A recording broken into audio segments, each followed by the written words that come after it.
Well, hello, people, and welcome back to the Slice. Kind of a weird time in tennis, where after the Australian Open, we come into this lull where everyone's kind of recovering, getting their sleep back. But we're here back on the show to report, about some not so happy news. Obviously, we've all probably seen it in the news. Juan Martin Del Potro announcing his planned retirement. It's not like a for sure thing, but seems pretty for sure, especially after his loss that he just took against I forget the name of his Argentinian compatriot there. So we're going to talk a little bit about that. This isn't going to be like the main tribute we do to Del Potro because obviously his career deserves so much more than just kind of breaking it down in the other tournaments that are going on in Rotterdam and Dallas, as well as Buenos Aires at the Argentina Open. But yeah, we're mainly going to be reacting to Del Potro losing today to Del Bonus, super similar names, Argentinian guys. And we're going to be talking about how, the Argentinian crowd was just giving him all the love that he deserved there. It was like one of the best atmospheres we've seen all year around, a packed stadium there in Argentina, and just kind of talk about what that means for tennis in general, and kind of pay some respects to one of the best players we've seen in our time, seemingly not being able to continue anymore because of his body, which is always a terrible thing. We're going to talk about Shapovalov losing the first round in Rotterdam. We're going to take a look at the draws of Rotterdam, Dallas, and Buenos Aires. So thanks for coming to the show. This is The Slice, and let's get into it. I go fair. You're coming at you from the Delray Beach Open, Miami Open, down at the grounds of India. We are here with the man, Neil's around it. Welcome to the Slice. All right, so we are back in the saddle after the Australian Open. Like I said, if you're new here, make sure you hit the subscribe button and like. You can also join our channel for exclusive membership perks.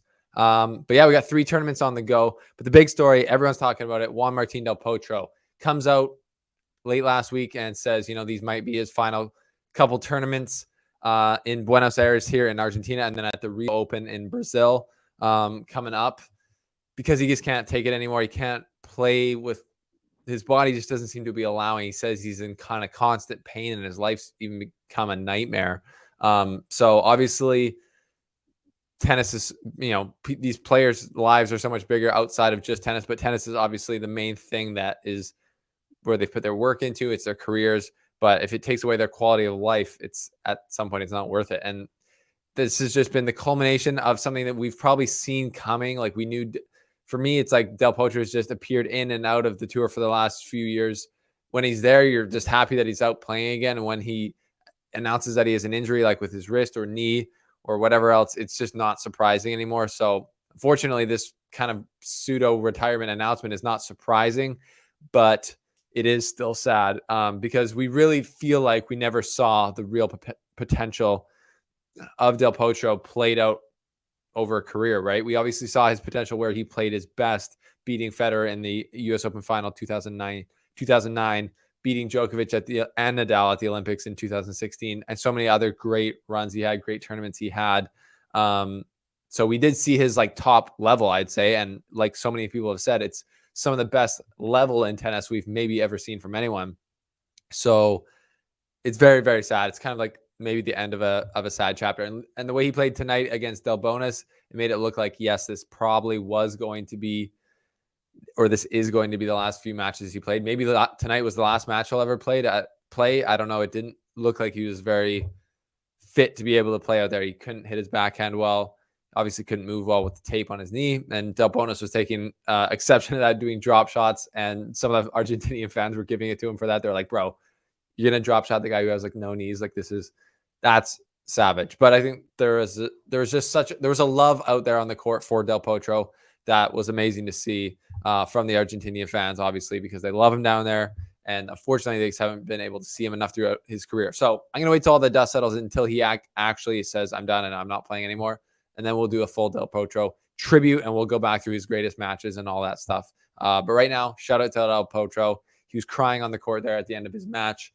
And that was just pretty amazing to watch. Sad to watch. But yeah, this is a live version of the Slice, the show. So appreciate you guys being here. It's very impromptu. But if you're watching on the replay, like most of you will be, we're going to be breaking down now the draws here in Rotterdam, the ATP 500 that's going on, Buenos Aires, and Dallas. So let's start with Rotterdam here. Taking a look, we have the top seeds are.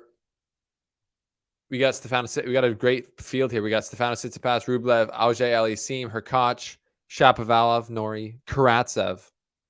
So good field. And then in the draws, we have had a bunch of matches already played today. Stefano Tsitsipas got through, as you can see. De Minaur absolutely destroyed David Goffin. David Goffin's been trying to make a comeback as well, and he just hasn't done it. A lot of the seeds, though, have already gone out, as you can see. Nicholas Basilashvili out. Hubert Hurkacz won a tight one, actually, against Jo-Wilfried Tsonga. So Hubert Hurkacz is kind of not. I actually was able to. I'm in the virtual media room at the Rotterdam tournament this week, which I'm happy to be.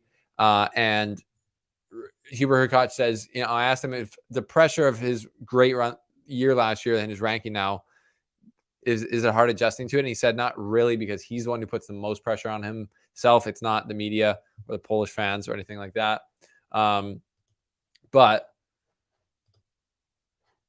where are we going? We lost it here. But he seems to be, he had a bad loss at the Australian Open, but he seems to be doing, at least getting into this tournament against Jo-Wilfried Tsonga, who came back for this tournament with a wild card and played. Big news, though. Denis Shapovalov, Canadian, crashes out of the Rotterdam in the first round to Yuri Lehechka from Czechia. So he's qualifier. He'd never actually played. This is his first main draw ATP match ever. So I watched the match and I talked to Shapovalov after. Unfortunately, it's like I hate talking to players after they have a laugh. Sorry, not a laugh, a loss. That reminds me of this. That's when someone messes up what they're saying. From Canada, Denis Shapovalov. Some of the commenters were bringing that up. But yeah, that was about Shapovalov today in his form. He just couldn't find any amount of form. Anytime he had an opportunity to kind of get ahead, he got to break back. He would get broken again. He had a ton of double faults, and he just couldn't seem to control his power at all. If he played, which is frustrating because that's what he's talked about so much, is his need to be able to drop down if he doesn't have his best level, to drop down and be consistent. I wanted to ask him, after the Australian Open, so emotional, him losing to Nadal in that tight match where he got into it with Nadal with the umpire and stuff like that. Was it hard to adjust to, first round Rotterdam against a player that you've never seen? There wasn't much of an atmosphere there. So brutal loss for Shapovalov. He's obviously not going to be happy with that because he was in a section of the draw where he should have been meeting Stefano Tsitsipas in the semifinal of the 500, and that's where you want to be, obviously, as a top 15 player in the world. So not great from him. He's gonna have to figure that out. Tomorrow we got and then we had did I already miss it? We had Talon Griekspoor beating Aslan Karatsev, who was a seed there, and he was up. I think Aslan served for the match twice in the tiebreaker. At the end of the match, he ended up just like smashing his racket because he was so pissed that he lost that. So yeah, pretty wild start to the Rotterdam tournament. Great seeds there, strong tournament. We got Felix playing Igor Gerasimov tomorrow, as well as Andy Murray playing Alexander Bublik, who just beat Alexander Zverev in the tournament in France, in Montpellier. So if Andy Murray and Felix can win, I will be doing, even if Bublik beats him, I'll do a Canadian watch along with the Felix Auger-Aliassime match for the next round, for the second round, because that is going to be a good match no matter what. Yes. So then Buenos Aires, the clay tournament. Unfortunately, Dominic Thiem as well, having to not start as well. If you haven't seen that, his wrist seems to be healed, but he had some weird injury between his fingers where he said, he was having pain. So he had to pull out of all the tournaments in the South American swing and just start his year in India Wells. Sorry that I have the Australian Open background on there still. Didn't mean for that to be the case. But Yeah, Dominic Thiem being out is not sweet because I think the tennis tour is much better when Dominic Thiem's in it, when he's playing, when he's healthy, and he's not. So that sucks. But he was going to be in the Argentina Open draw, but we got Casper Ruud. We got the other top seeds here. Obviously, not as many of high seeds. A lot of clay court specialists down there. We got Diego Schwartzman, Lorenzo Sonego, Fabio Fognini. Yeah, so a solid draw. We had our friend of the show, Holger Rune, playing Sebastian Baez. A couple of amazing next geners playing, and Holger went out. Sebastian getting the better of him in his home country. A lot of Argentinians out here playing. Holger said actually afterwards that he wasn't happy. I didn't see a lot of the match, or I didn't see any of it live, but I looked some of it back. He said the Argentinian crowd was getting a bit crazy for him, and he was kind of complaining about the fact that they were, cheering against him, like disrupting his serve, telling him to shut up, kind of abusing him, he thought. And I think, but I don't know.